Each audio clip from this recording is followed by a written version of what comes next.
For 12 years she was bleeding. For 12 years she was searching. For 12 years she spent everything and still got worse. Today people run to sage, crystals, psychics, and spiritual substitutes, hoping to stop the bleeding in their soul.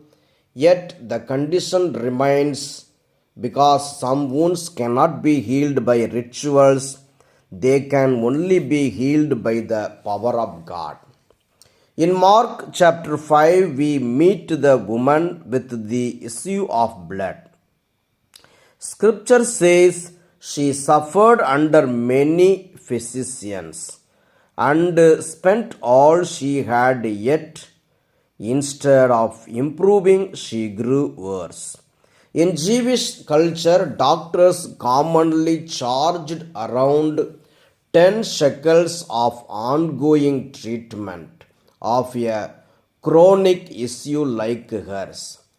Over 12 years, that could total well over 120 shekels, which in modern equivalent purchasing power would easily exceed $24,000. She paid the price financially, emotionally, and spiritually, yet healing never came. Here is why this story is powerful. According to Levitical law, in Leviticus 15, a woman with a continual flow of blood was considered ceremonially unclean.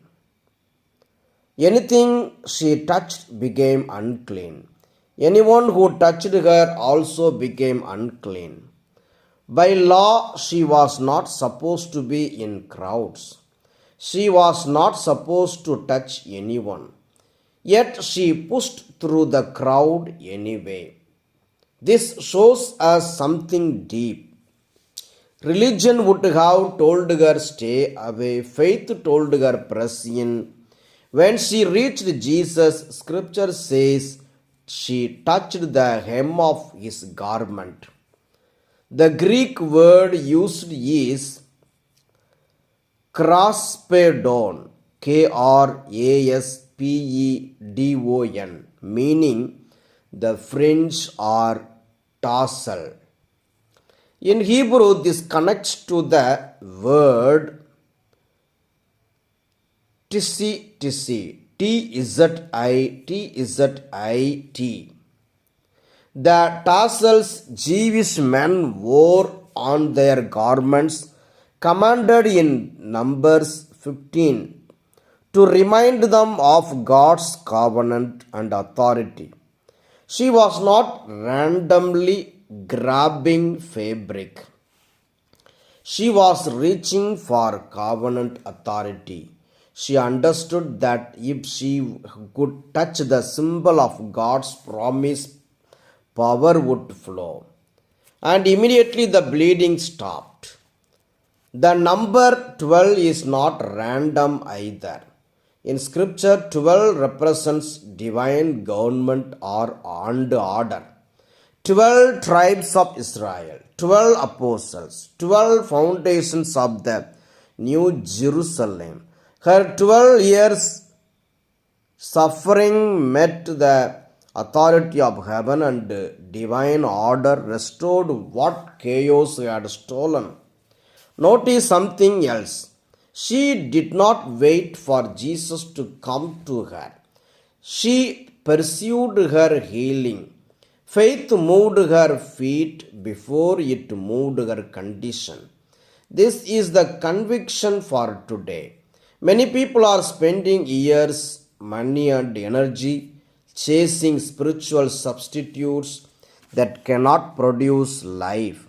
You can burn sage, S-A-G-E, all day and still bleed internally.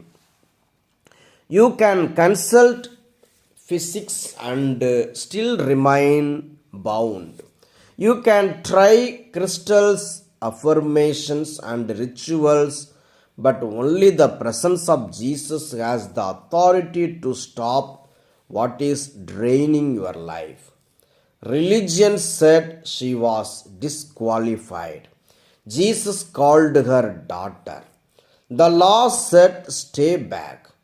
Grace said, come closer. Power did not flow because of perfection. Power flowed because of pursuit. Some things therapy can help. Some things medicine can treat. But some wounds can only be healed when you reach for the covenant authority of Christ. She stopped bleeding the moment she touched him. Maybe the issue is not that healing is unavailable. Maybe the issue is what you keep reaching for. Faith still has power. Covenant still heals. And Jesus is still asking the same question today. Who touched me? The question is, will you press through the crowd of substitutes long enough to reach the only one who can truly make you